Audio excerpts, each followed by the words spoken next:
Bem-vindos de volta.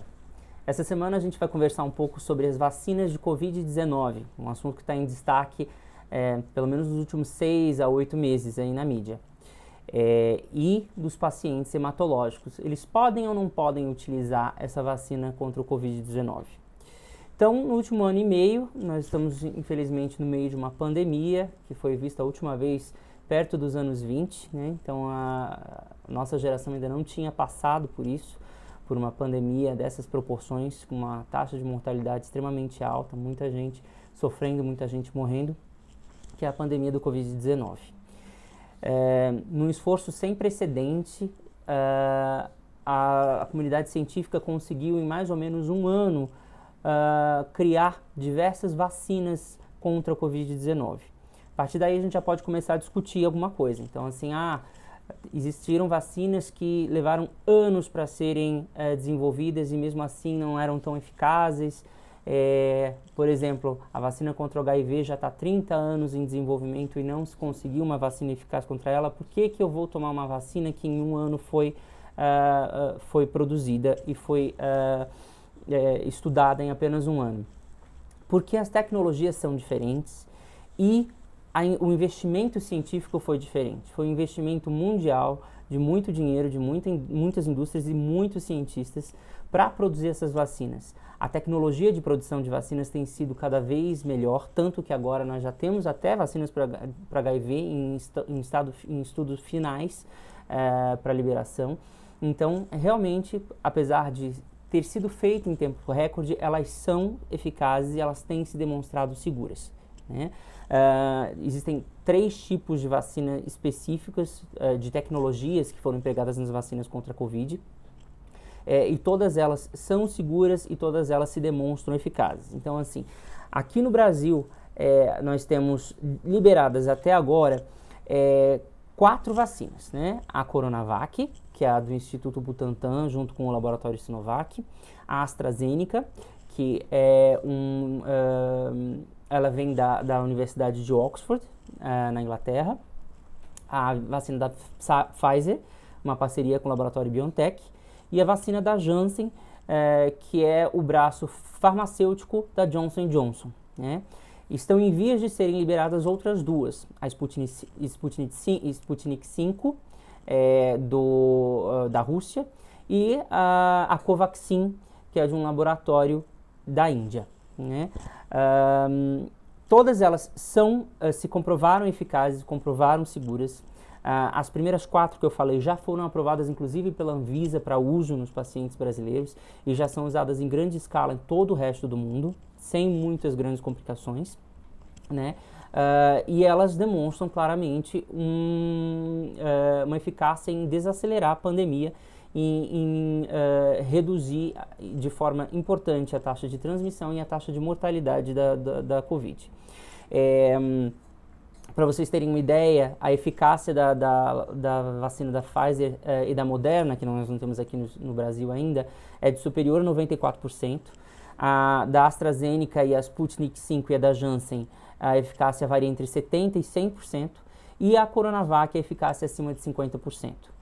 Primeiramente, outro mito agora que a gente vai desfazer. Existe vacina melhor que outra. Não, a vacina melhor é a vacina que está no teu braço, a que você consegue fazer. Por quê?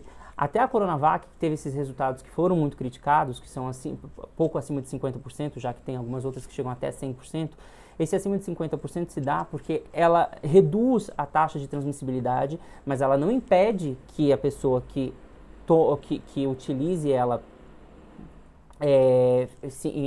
tenha Covid, mas ela tem praticamente 100% de eficácia em evitar que o paciente vá para a UTI e 100% de eficácia em mortalidade. Ou seja, o paciente pode até pegar a Covid, porém a mortalidade praticamente zero.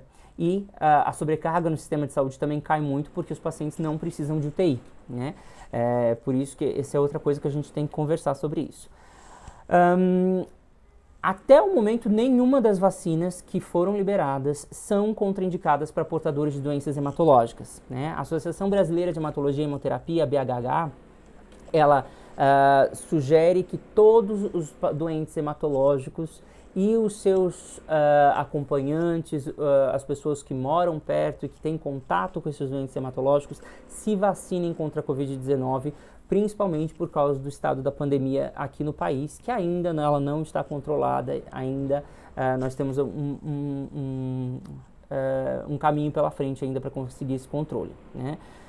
O único porém que a BHH fala sugere adiar essa vacinação, se possível, quando o paciente fez uso recente de anticorpo antimonoclonal, então rituximab, obinutuzumab, que são anticorpos anti-CD20, que são utilizados para linfomas, para alguns tipos de leucemia e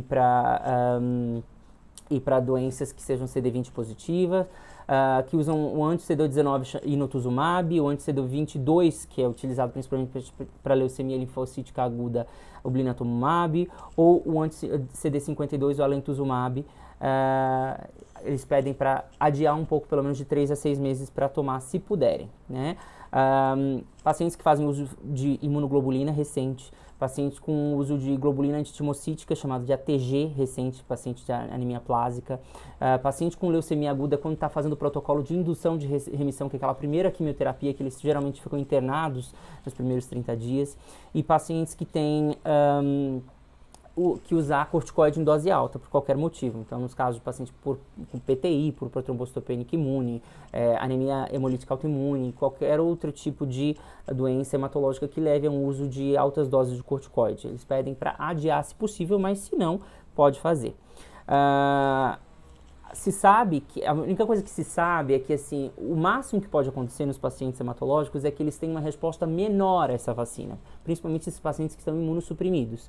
Ou seja, eles podem formar uma resposta imune, mas uma resposta imune menor, não tão eficaz, ou às vezes, em alguns casos, até não formar essa resposta imune. Porém, mal não faz. Então, o ideal é todo mundo tomar. Quem for formar a resposta imune, ótimo, perfeito. E quem não formar a resposta imune, pelo menos tomou e tentou, né? A gente não tem como prever qual deles vai formar ou não. Por isso que também é extremamente importante e é recomendado pela BHH, todos os acompanhantes e todos os contactuantes de paciente com doença hematológica, se possível, também se vacinem, porque aí, na realidade, mesmo que aquela vacina não funcionar bem para o paciente hematológico, quem está ao redor e está vacinado bloqueia a chegada do vírus naquela pessoa. Não vai ter um vetor, não vai ter um carreador do vírus para aquela pessoa. Então, lembrando sempre que é fundamental, é importante. Então, eu recomendo que todos os pacientes com doença hematológica façam uso dessa vacina anti-Covid, para que todos nós cheguemos ao fim dessa pandemia o quanto antes, todos seguros, todos vivos, todos bem, né? Lembrando que mesmo após a vacinação, ainda existe chance de desenvolver a doença, por isso as medidas não farmacológicas, ou seja, distanciamento social, uso de máscara, higienização, lavagem de mãos continua enquanto a OMS declarar que ainda estamos em pandemia, né? Então, todos os cuidados são fundamentais, a vacina é um complemento. Então, quem tiver qualquer dúvida, pode mandar mensagem no direct, pode comentar aqui embaixo. Quem quiser ter consulta comigo, se consultar comigo, é só seguir o link ali da bio. No próximo vídeo a gente vai conversar um pouquinho de vacina em paciente receptor de transplante de medula óssea. Até lá!